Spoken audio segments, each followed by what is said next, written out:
ظلم کے مقابلے میں انصاف اور عدل کا کوئی سفر طے نہیں ہو سکتا جب تک 12 مئی اور 9 اپریل کے لوگ کٹہرے کے اندر نہ لائے جائیں۔ میں بلوچستان کی بات کر رہا تھا۔ اگر بلوچستان کے لوگ یہ مطالبہ کرتے ہیں کہ اکبر بگٹی کے FIR درج کرائی جائے، اگر وہ یہ کہتے ہیں کہ کسٹوڈیل کلنگ ہو رہی ہے، ٹارگٹ کلنگ ہو رہی ہے، امن عامہ کی صورتحال خراب ہے، اس سے نجات دلائی جائے، اگر وہ یہ کہتے ہیں کہ چائنا نے بلوچستان کے اندر جو میگا پروجیکٹ شروع کیے ہوئے ہیں اور امریکی مداخلت کی وجہ سے، بھارت کی سازش کی وجہ سے چینی انجینئروں کا اغوا ہوتا ہے، چینی انجینئر قتل کیے جاتے ہیں، اس صورتحال کو بدلا جائے اور بلوچستان کے حالات میں چین کا جو رول ہے، چین ہمارا دوست ہے، پڑوسی ملک ہے، ہمارے اور ان کے مفادات، ہمارے اور ان کے دشمن ایک ہیں، لہذا چین کو کام کرنے کی سہولتیں فراہم کی جائیں تو ہم ان سب مطالبات کو تسلیم بھی کرتے ہیں، ان کو تائید بھی کرتے ہیں، اور بلوچوں کے اوپر اس حوالے سے جو ظلم ہوتا رہا ہے ان سب میں اپنی آواز اٹھانا چاہتے ہیں۔ اگر انصاف فراہم نہ ہوا، بدامنی ناانصافی کے نتیجے میں جنم لیتی ہے، اور بدامنی کے نتیجے میں پھر انارکی دور تک پھیلتی چلی جاتی ہے۔ لہذا ظلم سے اور بدامنی سے نجات دلانے کے لیے انصاف کو اور عدل کو قائم کرنا ہوگا۔ اس ملک کے اندر 1973 کا جو آئین ہے، جیسا کہ وہ 12 اکتوبر 1999 کو تھا جب اس کو برطرف کیا تھا پرویز مشرف نے۔ پرویز مشرف کا نام آتا ہے، اس ملک میں بہت سے ڈکٹیٹرز آتے رہے ہیں، لیکن پرویز مشرف اس لحاظ سے منفرد ڈکٹیٹر ہے کہ باقی سب نے ایک مرتبہ پاکستان کے آئین کو توڑا، پرویز مشرف نے 2 مرتبہ اس کو پامال کیا، تاقدسیہ کی زینت بنایا، اس کے ٹکڑے ٹکڑے کیے، منمانی کارروائیاں کی، امریکہ کے ہاتھ ہمارے شہریوں کو اس نے فروخت کیا۔ بلوچستان کے لوگوں نے 1040 لوگوں کی ایک فہرست جاری کی ہے جو مسنگ پیپل ہیں، گمشدہ افراد ہیں، لاپتہ ہو چکے ہیں، زمین نے شاید نگل لیا، آسمان اچک کر لے گیا، یہ ہواؤں کے اندر تحلیل ہو گئے، یہ فضاؤں کے اندر گم ہو گئے۔ کون سی زمین ہے جس نے ان کو نگلا ہے؟ پاکستان کی سرزمین یہ کام نہیں کر سکتی۔ ان کو ڈالرز کے عوض امریکہ کے حوالے کیا گیا، اور ان 1040 میں 78 یا 80 کے قریب خواتین کے نام بھی آتے ہیں۔ اگر لوگ صدائے احتجاج بلند نہ کریں، اگر بڑے پیمانے پر اپرائزنگ کا عنوان نہ بنے تو آخر اس ملک کے اندر کیا کریں؟ اس لیے کہ دھرنے اور لانگ مارچ نے یہ پیغام، مجسم پیغام دور تک پھیلا دیا ہے کہ پارلیمنٹ کچھ نہیں کرتی، کسی مرض کا علاج نہیں ہے۔ جو معاہدے ہوتے ہیں، پریس کانفرنسوں میں اعلان ہوتا ہے، گوربن اور یہاں اور وہاں ہوتے ہیں، معاہدے کبھی ان پر عمل درآمد نہیں ہوتا۔ وعدے وہ ہیں کہ جو وفا نہیں ہوتے، اور دعوے وہ ہیں کہ جو کھوکھلے رہتے ہیں۔ عوام تک یہ پیغام پہنچا ہے کہ پریشر کی پالیٹکس کی جائے، دباؤ کا معاملہ کیا جائے، بڑے پیمانے پر لانگ مارچ اور دھرنے کا سہارا لیا جائے۔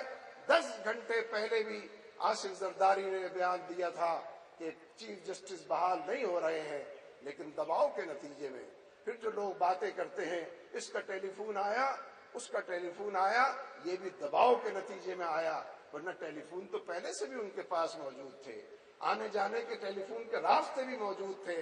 دباؤ پہ البتہ یہ بات ذہن میں رکھیے، موقع ہوا تو پھر اس پر بات کروں گا، پرامن تحریکیں اپنے آپ کو سسٹین کرتی ہیں، پرامن تحریکیں لوگوں کی ہمدردیاں اپنے ساتھ لیتی ہیں، پرامن تحریکیں اپنی بات کو دور تک پہنچانے کی صلاحیت رکھتی ہیں۔ جب ہم پرامن تحریک اور قانون کے دائرے میں رہتے ہوئے تحریک کی بات کرتے ہیں تو اس لیے کرتے ہیں کہ ہمارا پیغام سچا ہے، ہمارا دعویٰ حق کا ہے، ہمارے مطالبات لوگوں کے دلوں کی آواز ہیں، اور ان کے اندر اتنا وزن ہے کہ پتھراؤ کا شکار ہو جانے، غلط راہوں کے اوپر نکل جانے، بھول بھلیوں کے اندر گم ہو جانے، اس کی کوئی حاجت اور ضرورت نہیں ہے۔ لہذا عوام تک یہ پیغام پھر پہنچ گیا ہے کہ پرامن تحریک کے نتیجے میں مطالبات منوائے جا سکتے ہیں۔ اسی لیے جماعت اسلامی نے امریکہ کے خلاف جس تحریک کا آغاز کیا ہے، ہم امریکہ کے خلاف کیوں بات کرتے ہیں؟ امریکہ ایک ملک ہے، ایک بڑا ملک ہے، ہمیں وہاں بسنے والے کروڑوں لوگوں سے کوئی گلہ اور شکوہ نہیں ہے۔ ہم ان سے شکایت یہ نہیں کر سکتے کہ تم بش کو کیوں منتخب کرتے ہو، اوباما کو کیوں منتخب کرتے ہو، یہ ہمارا مسئلہ نہیں ہے، اس لیے کہ ان کو تو معلومات ہی کم ہوتی ہیں، لیکن جس امریکہ کی ہم بات کرتے ہیں، اسٹیٹ ڈپارٹمنٹ کی بات کرتے ہیں، ان کی پالیسیوں کی بات کرتے ہیں، پوری دنیا کے اندر مسلمانوں کا دشمن اور دشمن اول اور اسلام کا دشمن امریکہ ہے۔ اس نے کروسیڈ، ایک صلیبی جنگ کا آغاز کیا ہوا ہے۔ پوری دنیا میں جہاں جہاں مسلمان اپنے حق کی بات کرتے ہیں، سچ کے لیے کھڑے ہوتے ہیں، آزادی کی تحریک لے کر چلتے ہیں، پرچم ہاتھوں میں لہراتے جانوں کے نذرانے پیش کرتے ہیں، اگر وہ فلسطین میں ہے تو امریکہ اسرائیل کا ساتھ دیتا ہے، اگر وہ کشمیر میں ہے تو امریکہ بھارت کی سرپرستی کرتا ہے، اگر وہ افغانستان میں ہے تو امریکہ 26 ملکوں کی فوج، نیٹو جس کو کہا جاتا ہے، نیٹو کی فوج کو ان پر چڑھا لاتا ہے۔ آفرین افغانوں پر، آفرین طالبان افغان پر کہ انہوں نے پچھلے 8 سال میں امریکہ کو دیوار کے ساتھ لگایا ہے۔ وَتُعِزُّ مَن تَشَاءُ وَتُذِلُّ مَن تَشَاءُ بِيَدِكَ الْخَيْرُ إِنَّكَ عَلَىٰ كُلِّ شَيْءٍ قَدِيرٌ۔ دیکھیے 26 ملکوں کی فوجیں، نیٹو ان کا نام ہے، اور 14 ملک وہ ہیں کہ جو امریکہ کے نان نیٹو الائز ہیں، 40 ملکوں کی فوجیں، اور ادھر نہتے لوگ ہیں، بے سر و سامان لوگ ہیں، اور یہ بات بآواز بلند کہہ رہے ہیں کہ لوگوں تمہیں کیا ہو گیا ہے، فضائے بدر پیدا کر، فرشتے تیری نصرت کو اتر سکتے ہیں گردوں سے، قطار اندر قطار ابی۔ یہ دروازہ بند نہیں ہو گیا ہے، نصرت الہی کا دروازہ، تائید ایزدی کا دروازہ، اللہ تبارک و تعالیٰ کی طرف سے اپنے بندوں کے پیروں کے غبار آلود کرنے کے نتیجے میں جتنی بشارتیں ہیں ان کو سچ کر دکھانے کا وعدہ، جتنے وعدے ہیں ان کے حق میں پورا کرنے کا وعدہ، یہ دروازہ بند نہیں ہوا ہے۔ جد و جہد کی ضرورت ہے، فلسطینی جد و جہد کر رہے ہیں، شکست سے دو چار نہیں ہو سکتے، کوئی شکست ان کے قریب الحمدللہ انشاءاللہ نہیں پھٹک سکتی۔ امریکہ مسلمانوں کا دشمن ہے، اسلام کا دشمن ہے، تہذیب کے دائرے میں، سیاسی آزادیوں جد و جہد کے دائرے میں ابھی اس نے ایڈ کا اعلان کیا ہے۔ میں پہلے بھارت کی بات کر رہا تھا کہ بھارت نے پوری دنیا کے اندر یہ پروپیگنڈا اور لابیز قائم کی ہیں کہ پاکستان کو ایک ناکام فیلڈ اسٹیٹ ڈکلیئر کیا جائے، اور پاکستان کی آرمی کو روگ آرمی بنایا جائے، اور ISI کو چارج شیٹ اس کے ہاتھ میں تھما دی جائے۔ ہم یہ کہنا چاہتے ہیں کہ اب امریکہ نے اس بات کو اون کر لیا۔ جو اوباما کی تازہ ترین تقریر ہوئی ہے، اس نے پوری پختون بیلٹ کے بارے میں یہ کہا کہ جو بلوچستان صوبہ سرحد اور افغانستان کی پختون بیلٹ ہے کہ یہ القاعدہ کی جائے پیدائش ہے، یہ القاعدہ کے لیے نرسری کا کام کرتی ہے، یہاں پر القاعدہ کو ٹریننگ ملتی ہے، پوری دنیا میں ان کو پھیلایا جاتا ہے۔ لہذا اوباما صاحب کہتے ہیں کہ اس بیلٹ کو تہس نہس کر دیا جائے، اس کو فنا کے گھاٹ اتار دیا جائے، اس کو میری نگاہوں کے سامنے سے ہٹا لیا جائے، اسے زندہ درگور کر دیا جائے۔ اوباما صاحب یہ کام اس طریقے سے نہ پہلے ہوا ہے، اپنے پہلے والوں کا حشر دیکھ لیا، اس کا کمیونزم پوری دنیا سے اس کی ساتھ لپٹ گئی، اور یہ بات اثر نو مترشح ہوئی دل و دماغ کی دنیا پر۔ اس بات نے اثر نو دستک دی کہ جذبہ جہاد اور شوق شہادت کا مقابلہ سائنس اور ٹیکنالوجی کی کوئی ایجاد نہیں کر سکتی۔ اللہ اور اس کے رسول صلی اللہ علیہ وسلم کے دشمنوں کو ناکام بنانے اور ان کو دیوار سے لگانے کا اگر کوئی نسخہ ہے، میں وہ بات نہیں کر رہا۔ ابھی ہمارے نزدیک سب سے پہلی چیز تو دعوت اللہ ہے، پوری انسانیت کے لیے یہ دعوت، یہ ظالم کے لیے بھی ہے، مظلوم کے لیے بھی ہے، یہ حاکم کے لیے بھی ہے، محکوم کے لیے بھی ہے، یہ ہیوز کے لیے بھی ہے، ہیو ناٹس کے لیے بھی ہے۔ یہ دعوت اللہ مردوں کے لیے بھی ہے، خواتین کے لیے بھی ہے۔ یہ ہمارا بنیادی فرض ہے کہ اللہ کے دین کے حوالے سے لوگوں کے لیے تھا کہ پرویز مشرف اور اس کی پالیسیاں مسترد ہو گئی، اور ہم ایک نئے مینڈیٹ کے ساتھ آئے ہیں اور نئے جذبہ خدمت کے ساتھ کام کریں۔ لیکن اے بسا آرزو کی خاکشد کے مزدار، صورتحال 15-16 مہینے 18 فروری کے انتخابات کو ہو گئے ہیں، اور عوام روٹی کپڑا مکان کے دعووں کو، 1973 کے دستور کی بحالی کو دیکھیے۔ جب ہم 1973 کے دستور کی بات کرتے ہیں، کیوں کرتے ہیں؟ کوئی دنیا داری کی بات نہیں ہے، یہ کوئی پولیٹیکل ایشو یا سلوگن محض نہیں ہے۔ ہر معاشرے میں کوئی قاعدہ ضابطہ کلیہ مل جل کر رہنے کا کوئی طریقہ لوگ بناتے ہیں کہ کیسے ہم مل جل کر رہیں گے، تمہارے کیا حق ہوں گے، میرے کیا حق ہوں گے، تمہارا کیا فرض ہوگا، میرا کیا فرض ہوگا. اسی کا نام دستور اور آئین قرار پاتا. 1973 کا آئین اس اعتبار سے اس وقت کے تمام جید علماء تھے. مفتی محمود صاحب تھے، مولانا شاہ احمد درانی صاحب تھے، اسی طریقے کے بہت مولانا عبدالحق اکوڑا خٹک والے بھی تھے. جتنے دنیا دار لوگ ہو سکتے تھے جو معلومات رکھتے ہیں وہ سب بھی اس کے اندر شریک تھے، اور ان سب نے مل کر 1973 کا دستور بنایا تھا. ہم یہ سمجھتے ہیں کہ اگر ان لیٹر ان اسپرٹ 73 کے کانسٹیٹیوشن پر عمل کیا جائے، اس کی روح کے ساتھ اس کو اپنایا جائے، تو اسلامی معاشرہ قائم کرنے کے لیے، ایک کرپشن فری سوسائٹی اور ایک کرپشن فری حکومت قائم کرنے کے لیے اس کے اندر بڑی چیزیں ہیں کہ جن سے مدد لی جا سکتی ہے. اس لیے پچھلے 15-16 مہینوں میں زندگی کا کوئی دائرہ ایسا نہیں ہے کہ جس میں پیش رفت ہو. ایک متفقہ قرارداد دونوں ایوانوں نے پارلیمنٹ نے منظور کی تھی، جس کے تحت فوج کو صوبہ سرحد سے واپس آ جانا تھا، سیز فائر فوری طور پر ہو جانی تھی، اور تمام لوگوں کے ساتھ مذاکرات کی میز بچھنی تھی، ڈائیلاگ کی سیاست ہونی تھی، جرگے کی سیاست ہونی تھی. حکومت کا یہ فرض تھا کہ اس متفقہ قرارداد پر عمل کرائے، لیکن حکومت بالکل بے بس نظر آتی ہے. اور حقیقت یہ ہے حکومت کے کس کس کارندے کا ذکر کیا جائے. بھارت کی بات بہت ہی ادھوری دیکھ کا ایک چاول میں نے پیش کیا، ورنہ چاروں طرف سے اس نے گھیراؤ کر کے امریکہ کو اپنا سرپرست بنا کے حالات میں ہمارے لیے ان گنت قسم کے مسائل پیدا کیے ہیں. لیکن ہمارے ایک وزیر موصوف ہیں، لاہور کے سی سی پی او نے بیان دیا کہ جو سری لنکن ٹیم پر حملے کا معاملہ، یہ جو مناما کے اوپر پولیس کیمپ کے اوپر حملے کا معاملہ ہے، اس نے یہ بیان دیا کہ واقعات اور شواہد اس طرف رہنمائی کر رہے ہیں کہ بھارت کا ہاتھ اس کے اندر موجود ہے، بھارت اس کے اندر ملوث ہے. لیکن رحمان ملک نے 24 گھنٹے گزرنے سے بھی پہلے پریس کانفرنس کر کے یہ اعلان کیا کہ بھارت کا اس میں کوئی ہاتھ نہیں ہے. یعنی بھارت کو بیل آؤٹ کرنے کے لیے، بھارت کا کیس پلیٹ کرنے کے لیے اگر اپنی ہی صفوں میں لوگ موجود ہوں تو دشمن اس کا آسماں کیوں ہو، ہوئے تم دوست جس کے. اگر یہ دوست ہمارے ہیں تو بھارت کے تمام دوست یہاں پر آ کر ہمارے دوست بنے ہوئے. اس لیے میں آپ سے یہ کہتا ہوں کہ حالات تیزی سے خراب ہو رہے ہیں اور امریکہ کا عمل دخل بڑھ رہا ہے.